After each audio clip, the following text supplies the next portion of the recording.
यूनान और मिस्र और रोमा सब मिट गए जहां से अब तक मगर है बाकी नामो निशान हमारा। कुछ तो बात है कि हस्ती मिटती नहीं हमारी, सदियों रहा है दुश्मन दौरे जमान हमारा। सारे जहां से अच्छा हिंदुस्तान हमारा। इस देश में कुछ मीडिया हिंदुस्तान और हिंदुत्व का नंबर 1 का दुश्मन है, क्योंकि वह विदेशी पैसों से और विदेशी बड़े बड़े मेडलों से सम्मानित है, उनसे पोषित है। इसलिए हिंदुस्तान में वह विदेशी षड्यंत्र का सबसे बड़ा हथियार है। हम हिंदुस्तान के कानून का, संविधान का और न्यायपालिका का सम्मान करते हैं, लेकिन संत श्री आशाराम जी बापू को आज तक जमानत नहीं हो रही। और जो सड़क पर सोए हुए निर्दोष लोगों पर गाड़ी चढ़ा करके हत्या कर देते हैं, उस पर 14 साल केस चलता है, लेकिन जमानत मिलने में उसको 10 से 15 मिनट भी नहीं लगता। ये कैसा न्यायालय है? प्रश्न चिन्ह हम नहीं लगा रहे हैं, लेकिन किस लिए ऐसा हुआ, ये कोई प्रश्न पूछता है? क्या यह न्यायालय होने का अर्थ है? नमस्कार मित्रों, मेरा नाम है प्रवीण सिंह चुंडावत और आज मैं आपको भारत के महान संत की अद्भुत और विलक्षण जीवन गाथा की यात्रा पर ले जाऊंगा। स्तब्ध होकर अपना दिल थाम कर इस वीडियो रूपी जहाज पर अंत तक मेरे साथ बने रहिएगा, क्योंकि यह रहस्य आपने पहले नहीं सुना होगा। कौटिल्य ने अपने कौटिल्य अर्थशास्त्र में कहा है कि उनके समय में जजों के पीछे भी गुप्तचर चलते थे और जज अगर गलत जजमेंट देता है उसके लिए मृत्यु दंड था और सर्वस्व अपहरण का नियम था। आज न्यायालय इतना स्वतंत्र हो गया है, मीडिया इतना स्वतंत्र हो गया है कि आश्चर्य होता है। इस देश के न्यायालय पर, नेताओं पर भी मीडिया प्रश्न चिन्ह उठा सकता है, लेकिन नहीं उठा रहा है। कुछ देशद्रोही मीडिया आज इतना निर्वस्त्र होकर नाच रहा है हिंदुस्तान में कि जिसकी कोई सीमा नहीं है। वह किसी पर भी आरोप लगा सकता है, शासन प्रशासन पर लगा दे, राष्ट्रपति पर लगा दे, संत समाज पर, देशभक्तों पर लगा दे। कुछ बता नहीं सकते। देश की जो हमारी सर्वोच्च सत्ता है, धर्म सत्ता, उस पर प्रश्न चिन्ह लगा दे। मीडिया को कोई प्रश्न पूछने वाला नहीं कि आपने ऐसा क्यों किया, तो ये गैर जिम्मेदार और विदेशी षड्यंत्र पर, विदेशी ताकत पर, विदेशी मलाई चाट के इतना मोटा ताजा हो गया है कि हिंदुस्तान के ऊपर कुछ भी कर दे। समाज को हम यही बोलना चाहते हैं कि हमको सबसे ज्यादा आवश्यकता है सत्य को सामने लाने की। कहते हैं कि सत्य कभी पराजित नहीं होता, लेकिन इस कलयुग में सत्य की हत्या होती है। पांडवों के साथ जब अन्याय हुआ तो यह सब महाराज धृतराष्ट्र को मालूम था कि उनके पुत्र ही अन्याय कर रहे हैं और उनकी सहमति से ही कर रहे हैं। तब विदुर जी धृतराष्ट्र से कहते हैं कि राजन, इस अन्याय को रोकिए, क्योंकि जो सत्य की रक्षा नहीं कर सकता वह स्वयं भी नष्ट हो जाता है। और हुआ भी ऐसा ही, इसलिए सत्य की रक्षा तो करना पड़ता है। देश में एक बहुत भयानक विष घोल दिया गया है, सेक्युलरिज्म का। ईसाई अपने को कभी नहीं बोलता है कि मैं सेक्युलरिज्म हूँ, वह कहता है कि मैं ईसाई हूँ। किसी भी मुसलमान को पूछें सेक्युलर हो, वह कहता है मैं पहले मुसलमान हूँ। लेकिन हिंदू को जबरदस्ती के लिए सेक्युलरिज्म का घूंट पता नहीं किसने पिला दिया। सेक्युलर यानी विधर्मी, और जो सेक्युलर है वो हिंदू द्रोही है, देशद्रोही है, और इस देश की संस्कृति का मतलब हिंदुस्तान का जो कुछ भी है उसका दुश्मन है। वो केवल यहाँ शोषण करना चाहता है, ऐश्वर्य भोगना चाहता है। मैं बताऊंगा आपको कि संत श्री आशाराम जी बापू के खिलाफ इतना बड़ा षड्यंत्र क्यों किया गया है। उनके 2 करोड़ भक्त 50 सालों तक अगर शराब नहीं पीते हैं तो इसका आंकड़ा होता है 18,82,000 करोड़ रुपये। इतने पैसे बचे हैं। जी हाँ, इतने पैसे बापूजी ने केवल शराब से बचाए हैं। अगर हम सिगरेट का आंकड़ा निकालें तो ये सिगरेट का आंकड़ा भी जाता है 11,36,000 रुपये। अगर हम गुटखे का आंकड़ा निकालें, अगर हम डांस बार जाने से जिनके कदम बापूजी के संस्कार से रुके उनके आंकड़े निकाले और जिस ब्रह्मचर्य का संदेश बापूजी ने दिया उसके कारण अगर एक बच्चा 5 साल देरी से शारीरिक संबंध बनाता है तो कंडोम बनाने वाली कंपनियों का लाखों करोड़ रुपए का नुकसान होता है। इन सारे आंकड़ों को अगर जोड़ा जाए तो ये आंकड़े कई लाख खरब में जा रहे हैं। तो इतने खरब रुपये बापूजी ने जिन कंपनियों का नुकसान किया है उनके लिए कुछ 1000 करोड़ रुपये उनके खिलाफ लगाना कौन सी बड़ी बात है। तो इसके पीछे का असली अर्थशास्त्र ये है, क्योंकि बहुत से लोग कहते हैं, बेचारे इमोशनल होते हैं, उनको क्या पता कि बापूजी को बदनाम करने के लिए कंपनियों को पैसे लगाने की क्या जरूरत है। तो ये जरूरत है, क्योंकि बापूजी निरंतर शक्तिशाली होते जा रहे थे, उनका भक्त परिवार बढ़ता जा रहा था, विपरीत परिस्थितियों में भी बढ़ता जा रहा था और ये जो खरबों रुपये अब तक जो बचाए हैं, अगले आने वाले 5 साल में बापूजी इतना आंकड़ा अगर बचा लेते हैं तो अकेले अमेरिका का 1 साल का बजट खराब होता है। यूरोप के देशों की अगर संख्या निकाले तो बापूजी का केवल एक किसी विषय की नशा मुक्ति करवाना यूरोप के देशों का 1 साल का बजट खराब होता है। और उनके लिए दुनिया बाजार है, लेकिन हमारे लिए दुनिया संसार है। यह हम दोनों के बीच की सोच का फर्क है। इसलिए हम कहते हैं कि वसुधैव कुटुंबकम। अगर हम भारतवासी मिल करके उनके खिलाफ नहीं लड़ेंगे, आवाज नहीं उठाएंगे, तो आने वाले समय में ऐसे अत्याचारियों के खिलाफ लड़ने वाले शिवाजी तैयार नहीं होंगे। क्योंकि जब रामदास ही नहीं रहेगा तो शिवाजी कहां से आएगा। फिर इस देश को गुलाम बनाना आसान रहेगा। जो पिछले 1200 साल में संभव नहीं हुआ, वह आने वाले कुछ वर्षों से दिख रहा है। इस देश को गुलाम बनाने से रोकने में सबसे बड़ी जो शक्ति है वह संत श्री आशाराम जी बापू हैं। इसलिए उनके साथ इतना बड़ा षड्यंत्र किया गया है। सत्संग सेवा द्वारा व्यक्ति अगर संस्कारी नहीं होगा तो सामाजिक क्राइम बढ़ेगा। हमारी बेटियां, बहनें, माताएं सुरक्षित नहीं रहेंगी। यह भी एक बहुत बड़ा कारण है। संत श्री आशाराम जी ने सनातन धर्म, हिंदू धर्म की रक्षा के लिए उस समय आवाज उठाई जब इस देश में ईसाई मिशनरीज बहुत तेजी से फैल रही थी।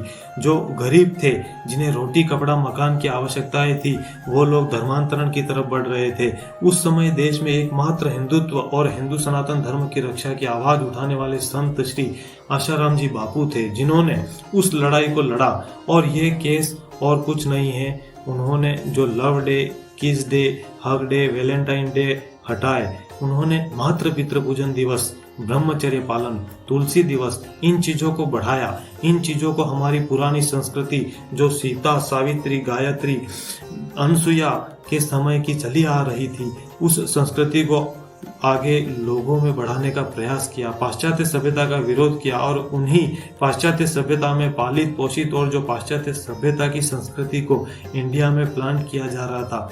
कुछ मीडिया चैनल्स जिनका काम था खबर देना, जिनका काम था सत्यता को दिखाना, लेकिन वो पाश्चात्य सभ्यता से जुड़ गए और यहाँ जो पाश्चात्य सभ्यता का विरोध कर रहा था उसके लिए एक मुहिम बनाई गई, एक राजनीतिक षड्यंत्र रच दिया गया। उसमें बहुत से लोग शामिल हुए।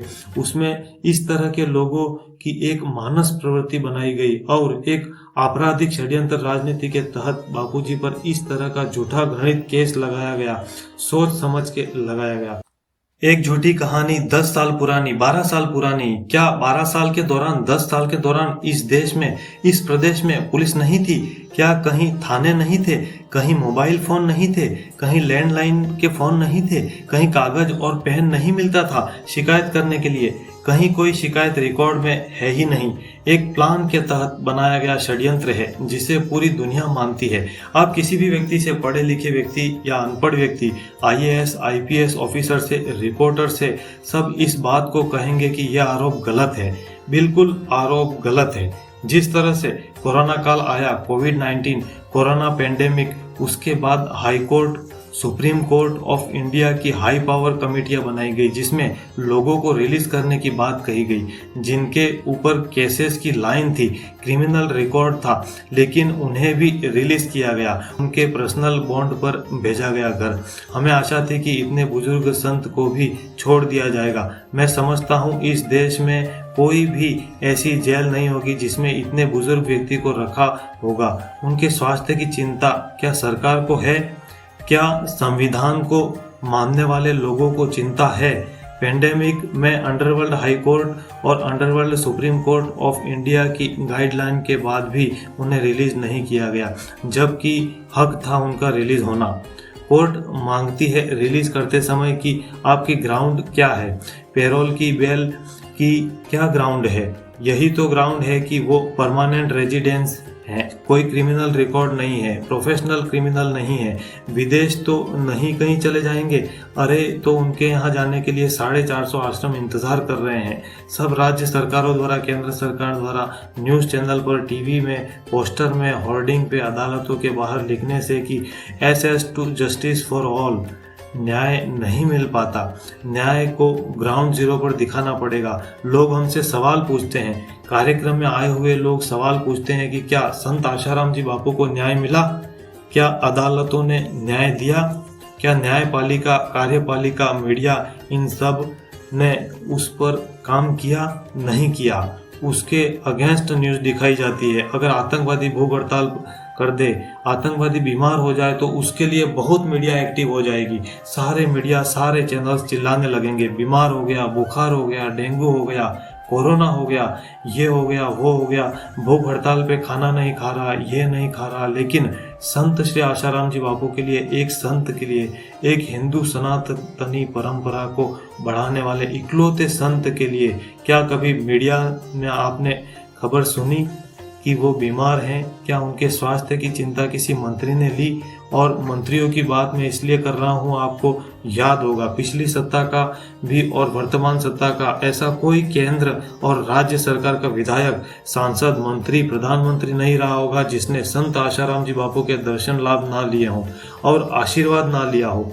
मैं ये बात विश्वास के साथ कह रहा हूँ कि वो आए थे और जानते हैं, देखते हैं किस तरह से जरूरतमंदों के लिए सेवाएं हो रही हैं। अभियान चलाए जा रहे थे और अभी भी चलाए जा रहे हैं। किस तरह से ब्रह्मचर्य रक्षा की जो शिक्षा है, इस पर कितना बड़ा बल दिया गया है। उन्होंने ही चरित्र की पराकाष्ठा को, ब्रह्मचर्य की पराकाष्ठा को ऊपर उठाया और उन पर ही इस बात का उल्टा केस लगा दिया गया। सोचिए, यह कितनी बड़ी विडंबना की बात है।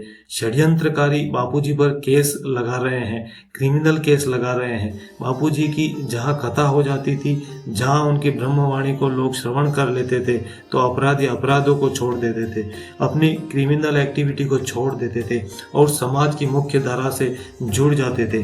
कितने ऐसे लोग थे, उनके यहाँ बोर्ड नहीं लगे थे, नशा छोड़ो, शराब छोड़ो, गांजा, फिल्म, चरस छोड़ो।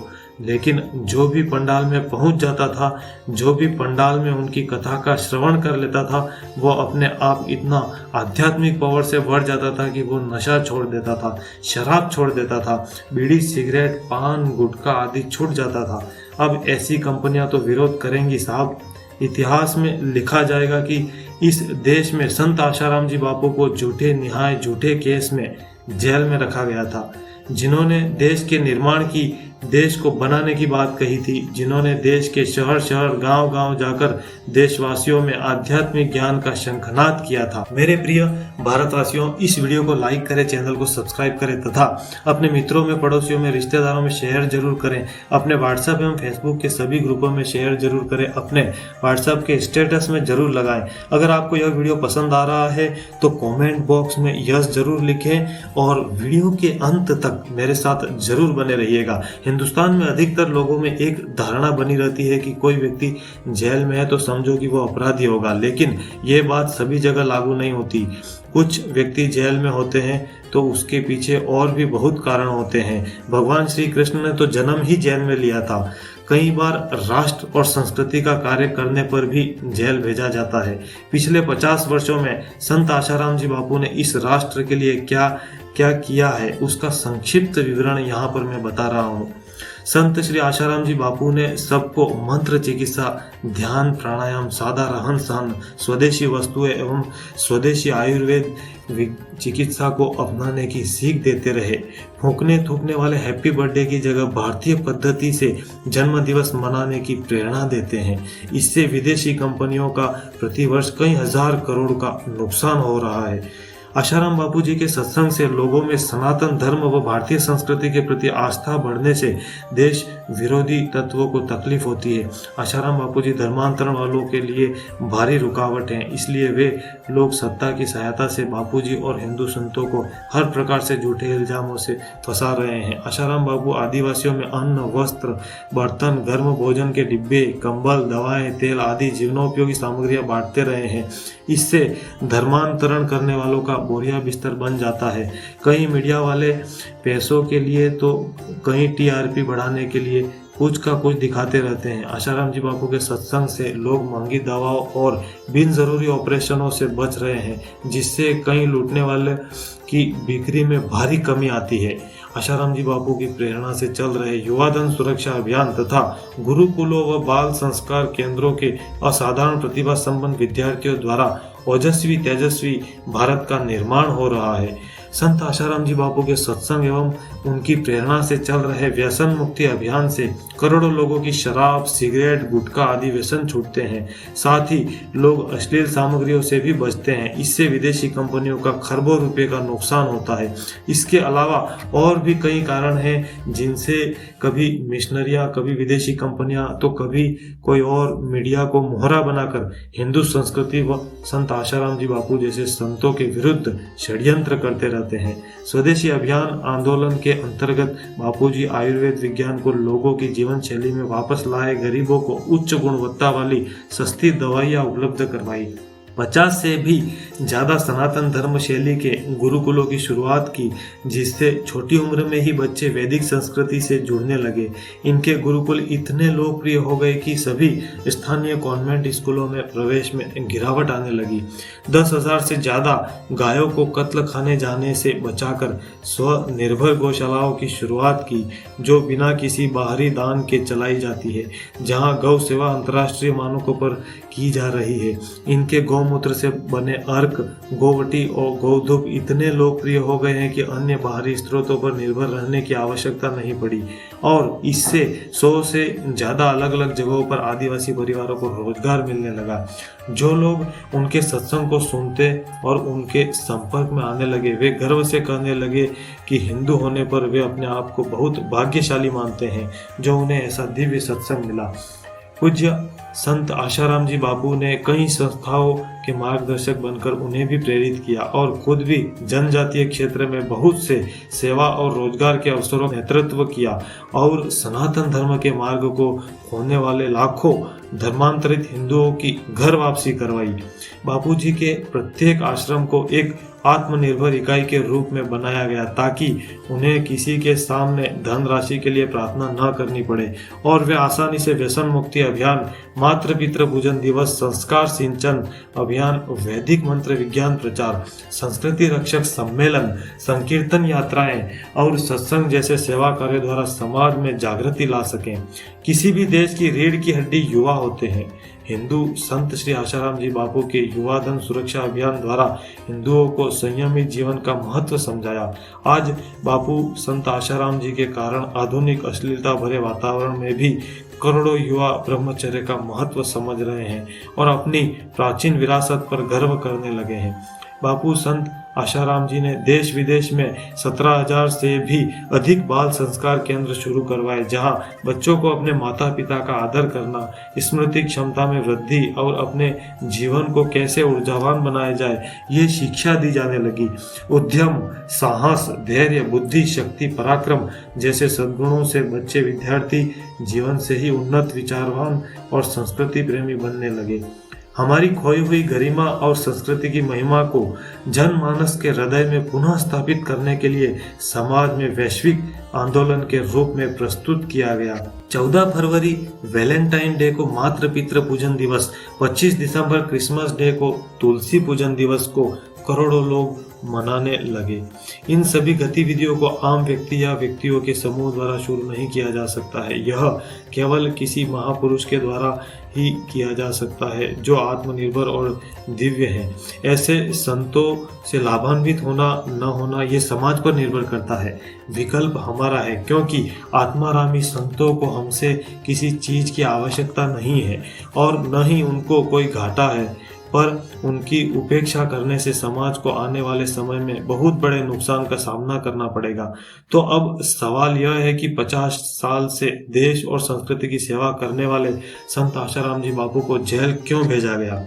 सब जानते हैं कि भारत को 1947 में आजादी मिली, लेकिन पर्दे के पीछे का सत्य कोई नहीं जानता। जानकार सूत्रों के मुताबिक अंतर्राष्ट्रीय मिशनरियों के पास भारत की संस्कृति को ध्वस्त करने का लक्ष्य है। असल में वे दुनिया पर शासन करना चाहते हैं, पर किसी भी देश को नष्ट करने के लिए सबसे पहले उस देश की संस्कृति को नष्ट करना होता है। इसलिए वे उस देश की संस्कृति को नष्ट करने के लिए देश के प्रति वफादार नेताओं और संतों पर हमला करते हैं, जैसे सुभाष चंद्र बोस, लाल बहादुर शास्त्री, राजीव दीक्षित और संत लक्ष्मणानंद जी आदि की कैसे मृत्यु हुई आज तक पता नहीं चला।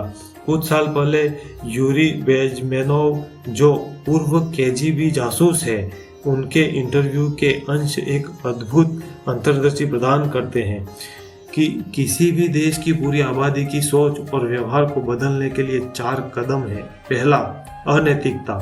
दूसरा, अस्थिरता। तीसरा, संकट। चौथा, सामान्यीकरण। हम युवाओं को शिक्षण के द्वारा गुमराह करके अनैतिक बना देते हैं। भारत में अनैतिकता प्रक्रिया मूल रूप से पहले ही पूरी हो चुकी है। अब यह स्पष्ट होना चाहिए कि संत आशाराम जी बापू अभी जेल में क्यों हैं। कुछ लोग कहते हैं कि पिछली सरकार का षड्यंत्र है संत आशाराम जी बापू पर बनाए गए मामले के पीछे, लेकिन अब जब बीजेपी सत्ता में है तब भी आशाराम जी बापू जेल में है। वास्तविक सत्य यह है कि यह अंतर्राष्ट्रीय स्तर पर साजिश है। बड़े शक्तिशाली लोग जो बहुराष्ट्रीय कंपनियों और मिशनरियों से जुड़े हुए हैं, जो पूरा देश खरीदने की ताकत रखते हैं, जिन्होंने भारतीय मीडिया के समूहों को खरीद रखा है, जहां ज्यादातर भारतीय मीडिया पूरी तरह से दूषित है, जिसे खरीदना कोई मुश्किल नहीं है। वे भ्रष्ट अधिकारी और राजनेता को खरीदते हैं। वे हमेशा किसी भी चेहरे के पीछे काम करते हैं। भारतीय लोगों को मीडिया द्वारा आसानी से बेवकूफ बना दिया जाता है और बाकी भ्रष्ट राजनेता और अधिकारी केस को लंबा बनाते हैं। जब हम संत आशाराम जी बापू पर की गई एफआईआर पढ़ते हैं तो सब कुछ स्पष्ट हो जाता है। एफआईआर में कोई बलात्कार का जिक्र नहीं है, लेकिन मीडिया ब्रेकिंग न्यूज 24/7 में रेप शब्द बोलता है। और लड़की की कॉल डिटेल के अनुसार लड़की ने जिस समय पर छेड़छाड़ का आरोप लगाया है उस समय वहां थी ही नहीं। तब संत आशाराम जी बापू किसी कार्यक्रम में व्यस्त थे, वहां 60 लोग भी उपस्थित थे। इससे स्पष्ट होता है कि सोची समझी साजिश के तहत जेल भिजवाया गया है। संत आशाराम जी बापू के आश्रम में फैक्स भी किया था। उसमें लिखा था कि 50 करोड़ दे दीजिए, नहीं तो लड़की के केस में जेल जाने को तैयार रहिए। लेकिन बापू आशाराम जी ने इस पर ध्यान ही नहीं दिया। वे देश व संस्कृति की सेवा में लगे रहे, पैसे गरीबों और गायों की सेवा में लगाते रहे, जिसके कारण वे आज भी जेल में हैं। और अगर उनको बाहर निकालेंगे तो फिर से धर्मांतरण वालों और मल्टीनेशनल कंपनियों की दुकानें बंद हो जाएंगी। आप सोच रहे होंगे कि सनातन संस्कृति के लिए तो दूसरे संत भी देश में कार्य कर रहे हैं, तो उन पर षड्यंत्र क्यों नहीं हो रहा है। सच बात है, उन पर भी षड्यंत्र होगा जब उनके देवी कार्य बहुत अधिक विशाल रूप धारण करेंगे, जब वह बड़े पैमाने पर संस्कृति रक्षा का कार्य करेंगे, तब उन पर भी आरोप लगना, षड्यंत्र होना तय है। हमारी सनातन हिंदू संस्कृति के विषय में अगर आप गहराई से सच्ची जानकारी चाहते हैं तो आप देशभक्त श्री सुरेश चौहान का सुदर्शन न्यूज चैनल जरूर देखें तथा आश्रम का मंगलमय चैनल जरूर देखें। इन पर आप वास्तविक सच्चाई देख पाएंगे। अगर हमें इस देश को बचाना है तो हम सब भारतीयों को एकजुट होना पड़ेगा और आश्रम से प्रकाशित ऋषि प्रसाद जैसी पत्रिकाओं को पढ़ना पड़ेगा, उसका प्रचार करना पड़ेगा। देश में बंद खूंखार अपराधियों को मानवता के आधार पर बिरयानी खाने की भी छूट मिलती है, इबादत करने की भी छूट मिलती है, अपनी पसंद का कपड़ा पहनने की छूट मिलती है, त्योहार मनाने की छूट मिलती है। कई बार तो ऐसा भी देखा गया है कि बड़े बड़े माफियाओं को अपने घर में शादी विवाह अटेंड करने की भी छूट मिली है, पैरोल मिलती है, बेल मिलती है, जमानत मिलती है। अपनी पत्नी से मिलने और बच्चा पैदा करने के लिए भी पैरोल मिलती है। कई बार ऐसा भी देखा गया है कि माता पिता से मिलने की भी छूट मिलती है। और यह सामान्य अपराधियों को नहीं बल्कि बड़े बड़े माफियाओं को, आतंकवादियों को, सफेद पोश अपराधियों को, जिन्होंने करोड़ों का कारोबार हेरा फेरी किया है, नशा तस्करों को भी बेल मिलती है और पैरोल मिलती है। लेकिन जेल में बंद संत श्री आशाराम जी बापू जी को योग, प्राणायाम, नेचुरोपैथी, आयुर्वेद के जरिए अपना इलाज कराने की छूट नहीं मिल रही है। ये कितने आश्चर्य की बात है। उनकी तबीयत खराब हो रही है, वो कह रहे हैं कि हमको योग, प्राणायाम, नेचुरोपैथी, आयुर्वेद के जरिए इलाज कराना है, और जज साहब उनको एम्स में भेज रहे हैं जहां एलोपैथी से इलाज होता है। पता नहीं जजों के मन में यह बात ऐसी क्यों बैठ गई है कि एलोपैथी ही बढ़िया इलाज है। जज साहब ने कभी चरक संहिता पढ़ी नहीं है, कभी आचार्य भाव प्रकाश को पढ़ा नहीं है, महर्षि सारंगधर को पढ़ा नहीं है, महर्षि माधवकर को पढ़ा नहीं है, आश्रम की ऋषि प्रसाद को पढ़ा नहीं। तो उनको लगता है कि एम्स में जो एलोपैथी से इलाज होता है वही बढ़िया होता है। योग, प्राणायाम, नेचुरोपैथी तो बेकार है, परंतु वास्तव में आयुर्वेद पद्धति से इलाज करने पर रोग समूल नष्ट होते हैं तथा कोई साइड इफेक्ट भी नहीं होता है। क्योंकि जजेस हमारे देश के या तो कॉन्वेंट एजुकेटेड हैं या मेकाले की शिक्षा से उन्होंने पढ़ाई किया है, तो वो जानते भी नहीं है कि योग प्राणायाम कितना चमत्कारिक होता है, आयुर्वेद कितना चमत्कारिक होता है। अब बार बार संत आशाराम जी बापू जी कह रहे हैं कि हमको नेचुरोपैथी से, योग प्राणायाम से इलाज कराने दो, हमको अपनी जो आहार चिकित्सा होती है वो लेने दो, हमको आयुर्वेद के जरिए ठीक होने दो। लेकिन वो कह रहे हैं कि नहीं, आप एम्स जाओ, बस एम्स जाओ और सिंथेटिक दवाई खाओ। और सबसे बड़ी बात यह है कि आतंकवादियों को भी अपनी पत्नी से मिलने दिया जाता है, लेकिन संत आशाराम जी बापू को अपनी धर्म पत्नी से नहीं मिलने दिया जाता है। आतंकवादियों को भी अपने बच्चों से मिलने दिया जाता है, लेकिन संत आशाराम जी बापू को अपने बेटे से नहीं मिलने दिया जा रहा है।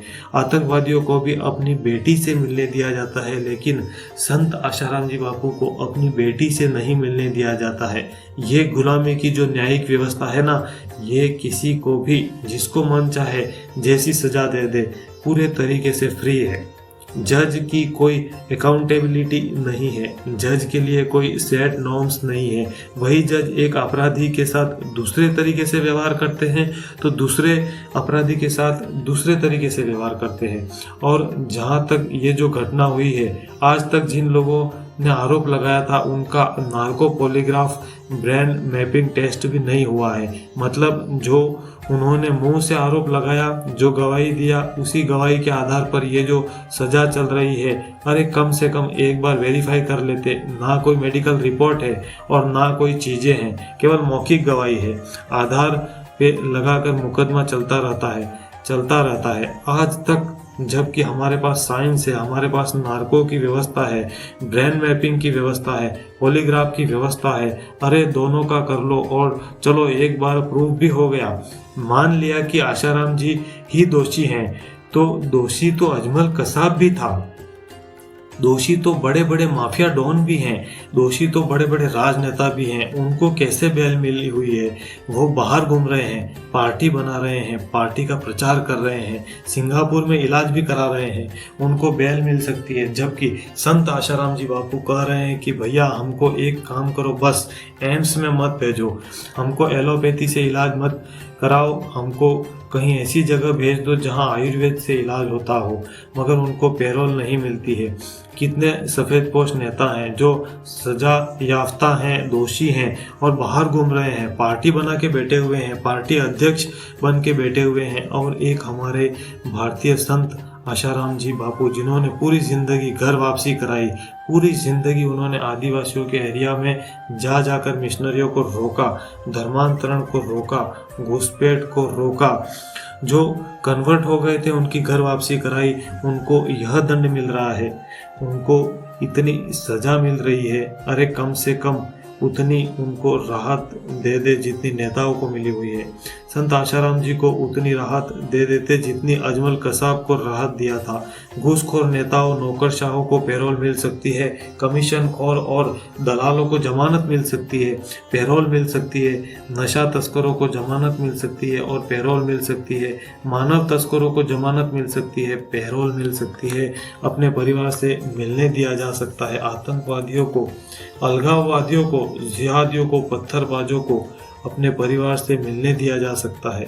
माओवादियों और नक्सलियों को अपने परिवार से मिलने दिया जा सकता है, लेकिन संत आशाराम जी बापू को अपने बेटे से मिलने नहीं दिया जाएगा। जो भारत में गद्दारी करते हैं, जासूसी करते हैं, देशद्रोह करते हैं, उनको भी अपनी पसंद का भोजन करने, अपने माता पिता से, अपनी पत्नी से मिलने, त्योहार मनाने, हर चीज के लिए मानवता के नाम पर उनको छूट मिलती है। लेकिन संत आशाराम जी ने इतना बड़ा कायम कर दिया है, ना बेटे से मिलने दिया जाएगा, ना पत्नी से मिलने दिया जाएगा, ना बेटी से मिलने दिया जाएगा, और बाकी तो छोड़ो, इलाज भी नहीं कराने दिया जाएगा। और इलाज कहेंगे विदेशी इलाज कराओ, एलोपैथी में स्वदेशी इलाज मत कराओ। जिन्होंने पूरी जिंदगी में स्वदेशी को आगे बढ़ाया है, उस संत को फोर्स किया जा रहा है कि नहीं, तुम विदेशी इलाज कराओ, विदेशी चिकित्सा व्यवस्था यानी एलोपैथिक में इलाज कराओ, स्वदेशी चिकित्सा यानी योग प्राणायाम इलाज मत कराओ, नेचुरोपैथी में इलाज मत कराओ। मैं जज साहब से हाथ जोड़ के विनती करता हूँ, आपने बड़े मुकदमे देखे होंगे, आपने बहुत फैसले दिए होंगे, एक बार याद रखिएगा, अगर संत आशाराम जी दोषी हैं, यह तो आप जानते होंगे। अगर आप बिना नार्को पॉलीग्राफ एंड मैपिंग के भी समझ गए हैं कि संत आशाराम जी दोषी हैं, तो चलो हम भी मान लेते हैं दोषी हैं। लेकिन क्या उन्होंने अजमल कसाब से ज़्यादा अपराध किया है? क्या उन्होंने 1000 करोड़ का चारा घोटाला किया है? क्या उन्होंने 700 करोड़ का कॉमनवेल्थ घोटाला किया है? क्या उन्होंने 1,76,000 करोड़ का 2G घोटाला किया है? क्या उन्होंने 1,86,000 करोड़ का कोयला घोटाला किया है? क्या उन्होंने आदर्श घोटाला किया है? अरे एक से बढ़कर एक घोटाले हुए। किसी नेता को तो आज तक नहीं रोका कोर्ट ने कि नहीं, अपने परिवार से नहीं मिल सकते। नेताओं को तो इवन घर से बना बनाया भोजन की छूट मिली हुई है।